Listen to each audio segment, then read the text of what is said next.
I had seen death before, but not like that.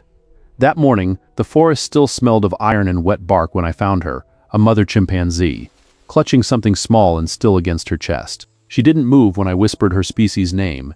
She didn't blink when the wind changed. For a long moment, I thought both were gone. Then her arm tightened. The infant's arm dangled like a strip of shadow, limp, lifeless. 11 years in this reserve, and I had never seen a mother refuse separation that long. Later, they told me she had carried the little one for 3 days, but standing there, I didn't need numbers. I knew one thing: whatever had happened had already broken her beyond any human measure. That morning, I almost didn't come. The truck keys were still in my pocket when I stopped halfway down the hill. The idea of leaving everything behind heavy in my chest. I had promised myself I'd quit before the end of the month. The work, the isolation, the failures. It was too much. But then, somewhere between the ceiba trees, I heard a cry that didn't sound like pain or rage. It sounded like pleading. I followed it into the thicket, the mud swallowing each step. My hand brushed the rifle strap out of instinct, though I never once needed it here. When the sound stopped, I froze. A quiet so complete it hummed in my ears. Then I saw her, hunched over, back trembling, a tuft of reddish fur by her side. The air between us wasn't space, it was weight. Her eyes met mine, large, black, and drenched with something I didn't dare name. She didn't flinch, didn't bare her teeth. She simply tightened her embrace around the tiny body and lowered her head. The gesture was deliberate, almost sacred. For a heartbeat, I forgot which one of us was supposed to be the animal. I signaled to my team to keep their distance. They whispered my name through the radios, but I ignored them. The chimp's every muscle trembled with exhaustion. Still, her grip held firm. I had seen deep cuts across her forearms, fresh, red, angry lines. Something had tried to take the infant before. She had fought it off, alone. I wanted to help her, to end her suffering, but I didn't know what she would interpret as mercy. Every small movement made her tense. I tried the soft talk we're trained for, the kind we use when calming frightened rescues. My voice cracked halfway through her name. Her head lifted slightly, and for the first time I saw the mark. Just above her left ear, a small white scar shaped like a crescent. I thought nothing of it then. When I reached out my hand, she shifted, pulling the infant closer, wrapping her body around him like a shield. I stopped. The forest seemed to hold its breath. Then she made a low, guttural sound. Not a threat, not a roar. A warning of something older, something I couldn't understand.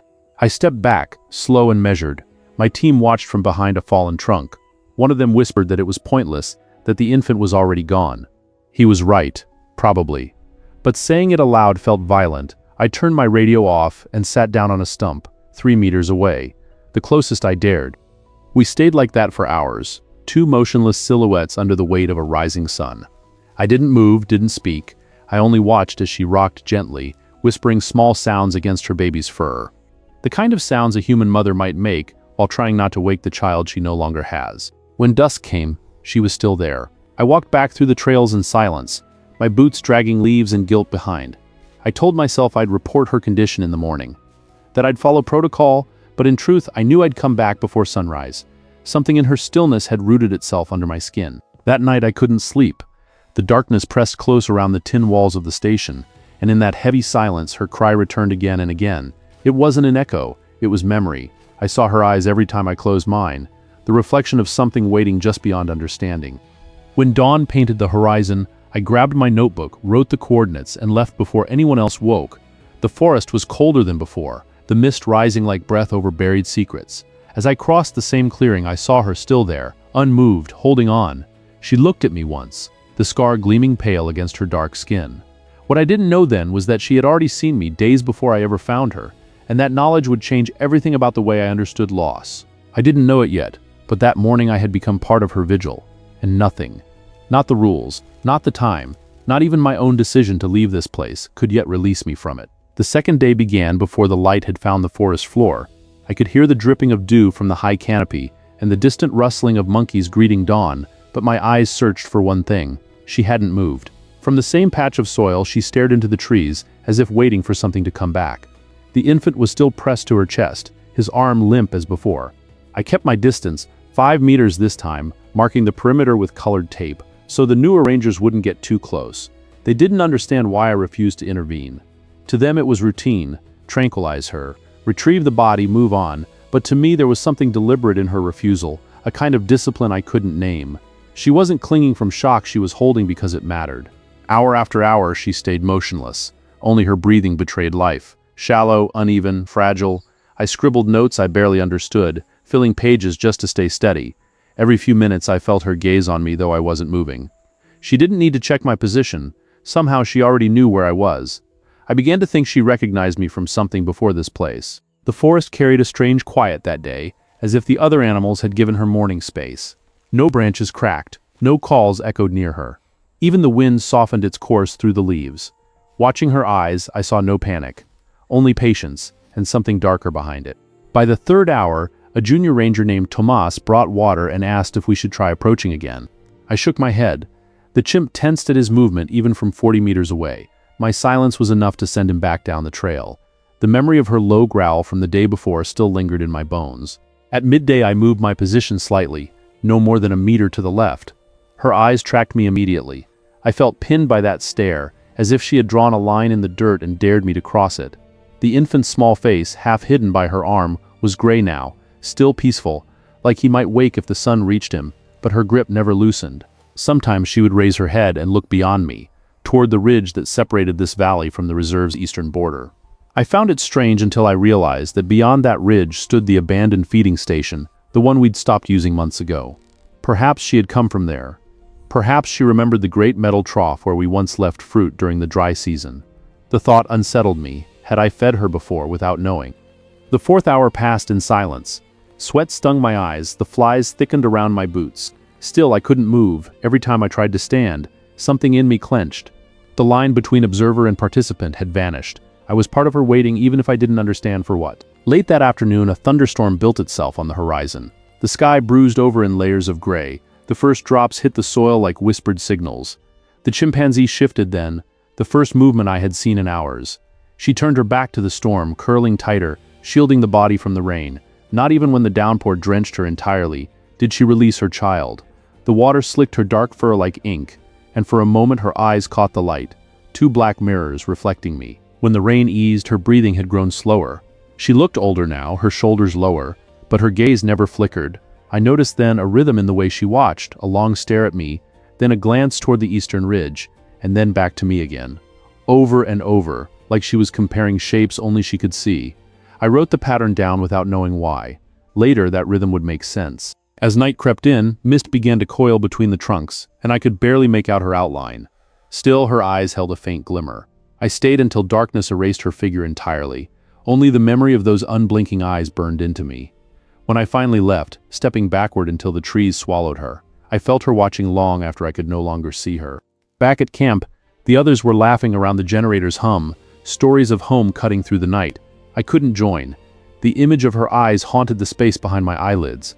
I poured a cup of coffee and stared at the steam until it vanished. It was then I realized something simple and terrible. She wasn't simply guarding the dead. She was guarding meaning, something that belonged to both of them, and now to me.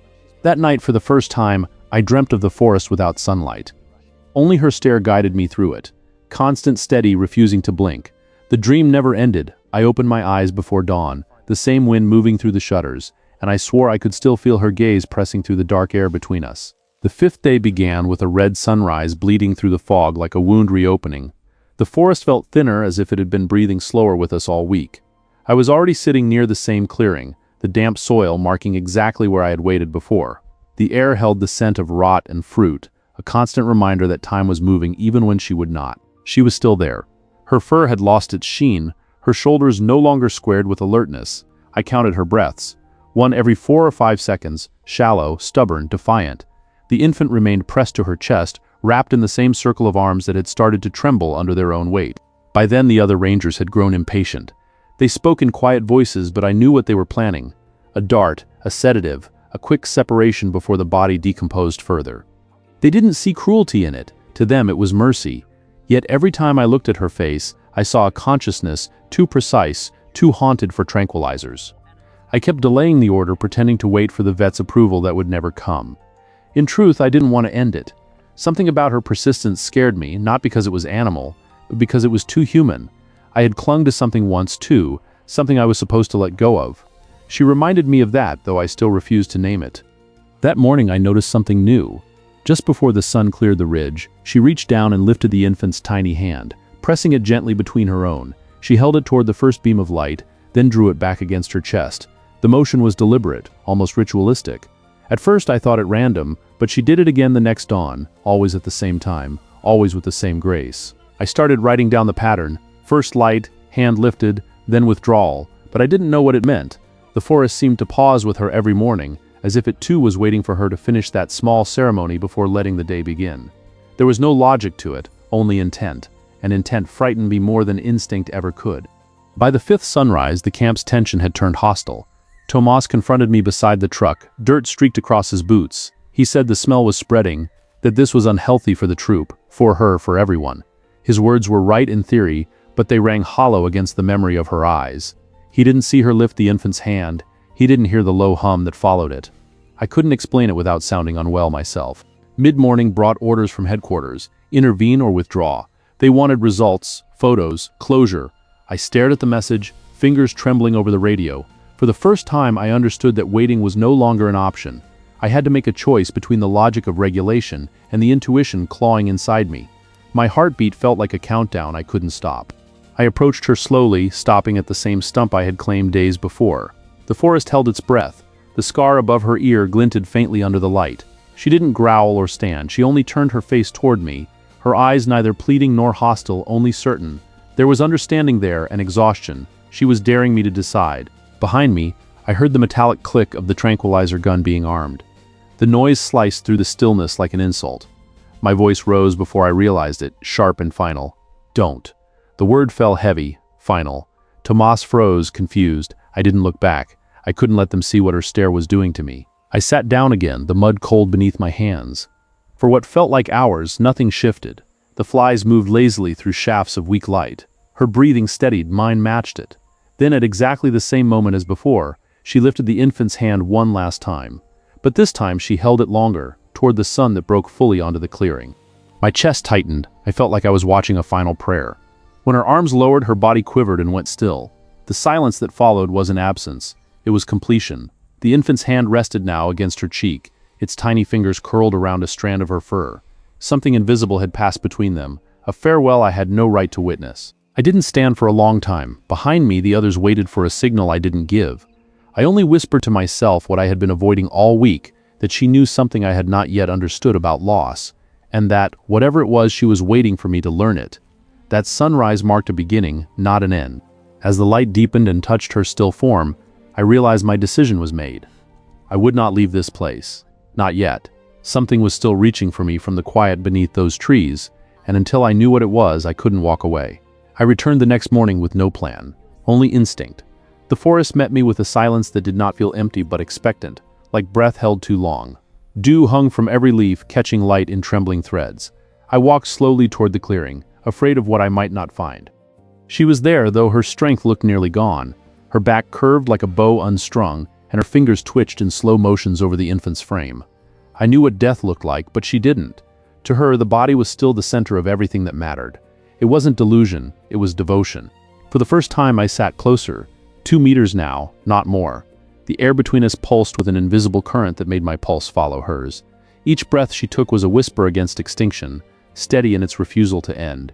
She didn't acknowledge me, yet I felt permitted to stay. Hours passed that way. I had stopped writing notes by then. The notebook hung open on my knee, the words bleeding into sweat. Her gaze stayed downward, but once I shifted and she lifted her eyes, and I froze. It wasn't what I saw that struck me. It was what I felt, recognition, maybe even acceptance. She was letting me be near her grief without punishment. The others had stopped coming. Headquarters had moved on to some other emergency, a herd migration gone wrong near the southern cliffs. They told me to return when it was over. I said I would, though I knew I wouldn't. I had become the shadow in her small circle of loss, a witness unable to look away. By the 4th evening, the air had turned thick and bitter. Flies rose and fell in lazy spirals around her, but she didn't react. I caught myself missing her old defiance. The forest had started to mirror her exhaustion, each sound distant and slow. My chest tightened every time I noticed how her arms shook just to keep the infant held against her. At dusk, I tried something I hadn't dared before. I whispered softly, words that weren't commands or comfort, just noise to remind her I existed. She blinked once, then twice, as if connecting sound to memory. I lowered my head, mirroring her posture without thought. Somewhere in the rhythm of her breathing, I found my own. That night, I dreamt again of the scar by her ear. It glowed faintly in the dark, like a crescent moon dipped in ash. In the dream I touched it, and she didn't move away. When I woke, my hand was trembling. It was the same hand I had once refused to hold at a hospital bed years ago, the moment that had carved my guilt deep enough to follow me here. I had buried that memory under 1,000 workdays, but the forest had always been better at unearthing what we hide from ourselves. When I returned at dawn, she was waiting in the same posture, but this time something was different. The infant's head rested lower, the small hand partly open upon her forearm. She looked at me, not with grief, but with intent. Slowly, she shifted her weight, the muscles in her shoulders quivering. Then, in a single careful motion, she extended her arms toward me. For a moment, I couldn't move. Her eyes didn't leave mine, and the distance between us vanished in an unspoken permission. The infant's body hung lightly in her hands, wrapped in a silence that made the world smaller than a heartbeat. I reached out hesitantly, reverently, and she didn't pull back. When I touched the infant's weight, it was colder than I had imagined. My throat closed. I tried to speak, but nothing came. Then she released him completely, her arms trembling as if she had been holding the sky itself. The transfer was not surrender, it was trust, and it broke me in ways I didn't know were left to break. She stayed there watching while I knelt before the small, still form.